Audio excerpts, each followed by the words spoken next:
നമസ്കാരം. ചൈനയിൽ മനുഷ്യാവകാശ ലംഘനങ്ങൾ വർദ്ധിക്കുന്നതായി യുഎസിന്റെ റിപ്പോർട്ട്.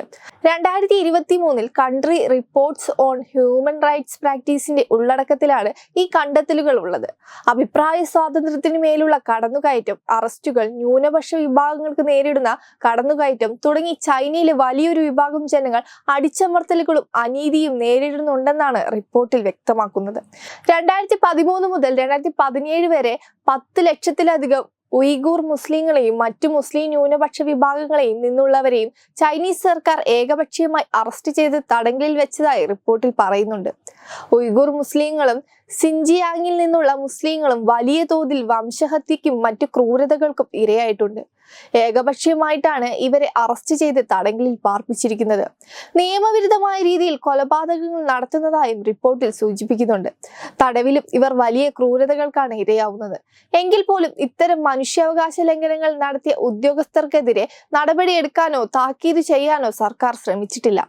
ചൈനീസ് സർക്കാരോ അവരുടെ ഏജന്റുമാരോ നിയമവിരുദ്ധമായ കൊലപാതകങ്ങൾ ഉൾപ്പെടെ നടത്തിയതായി റിപ്പോർട്ടിൽ സൂചിപ്പിക്കുന്നുണ്ട്. എന്നാൽ ഇതിനെക്കുറിച്ചുള്ള വിശദാംശങ്ങളോ കണക്കുകളോ ഒന്നും ലഭ്യമായിട്ടില്ല. സിൻജിയാങ്ങിലെ ജയിലുകളിൽ നിരവധി കസ്റ്റഡി മരണങ്ങളാണ് ഓരോ വർഷവും റിപ്പോർട്ട് ചെയ്യുന്നത്. ഈദുൽ ഫിത്തറിന് മുമ്പായി സിൻജിയാങ്ങിലെ തുംഫുക് ജയിലിൽ നിന്ന് 26 ലക്ഷത്തിലധികം ഉയ്ഗൂർ തടവുകാരുടെ മൃതദേഹങ്ങളാണ് അവരുടെ കുടുംബാംഗങ്ങൾക്ക് വിട്ടുകൊടുത്തതെന്ന് റേഡിയോ ഫ്രീ ഏഷ്യയുടെ റിപ്പോർട്ടിൽ പുറത്തു പറയുന്നുണ്ട്. നിർബന്ധിത നിരോധനം രാജ്യവ്യാപകമായി വർദ്ധിച്ചു. ആളുകളെ ബലം പ്രയോഗിച്ച് നിർബന്ധിതരായി നാടുകടത്തും. ദേശീയ സുരക്ഷയ്ക്ക് ഭീഷണിയാണെന്ന് ചൂണ്ടിക്കാട്ടി വ്യക്തികളെ തടങ്കലിൽ വെക്കുന്നതും പതിവ് കാഴ്ചയാണ്.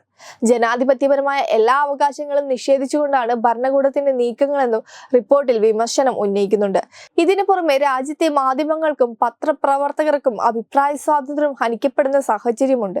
ശിക്ഷകളെ ഭയന്നുകൊണ്ട് ജനങ്ങൾ പലപ്പോഴും രാഷ്ട്രീയ വിഷയങ്ങളും നേതാക്കൾ ഉൾപ്പെട്ട സംഭവങ്ങളും ചർച്ച ചെയ്യുന്നത് ഒഴിവാക്കുകയാണ്. പ്രസിഡന്റ് ഷീ ജിൻപിങ്ങിനെ വിമർശിക്കുന്നവർക്കെതിരെ അധികാരികൾ കടുത്ത നടപടികളാണ് സ്വീകരിക്കുന്നത്. ഭരണകൂടത്തെ വിമർശിക്കുന്ന കമന്റുകളോ അഭിപ്രായങ്ങളോ സമൂഹ മാധ്യമങ്ങളിലടക്കം പ്രസിദ്ധീകരിക്കുന്നതിന് വിലക്കുകളുണ്ട്. ഇതിനെ മറികടന്നാൽ കടുത്ത ശിക്ഷാ നടപടികൾക്ക് ഇരയാകേണ്ടി വരും. സാങ്കേതിക വിദ്യകളുടെ സഹായത്തോടെ സർക്കാർ ജനങ്ങളെ വ്യാപകമായി നിരീക്ഷിക്കുന്നുണ്ട്. ഉയ്ഗൂർ വിഭാഗത്തെ പിന്തുണച്ച് റിപ്പോർട്ടുകൾ പ്രസിദ്ധീകരിക്കുന്ന പത്രപ്രവർത്തകരുടെ ബന്ധുക്കളെ കാണാതാവുകയോ തടങ്കലിലാവുകയോ ചെയ്യുന്ന സാഹചര്യം ഉണ്ടെന്നാണ് റിപ്പോർട്ടുകൾ ചൂണ്ടിക്കാണിക്കുന്നത്. വെബ് ഡെസ്ക് തത്വമൈ ന്യൂസ്.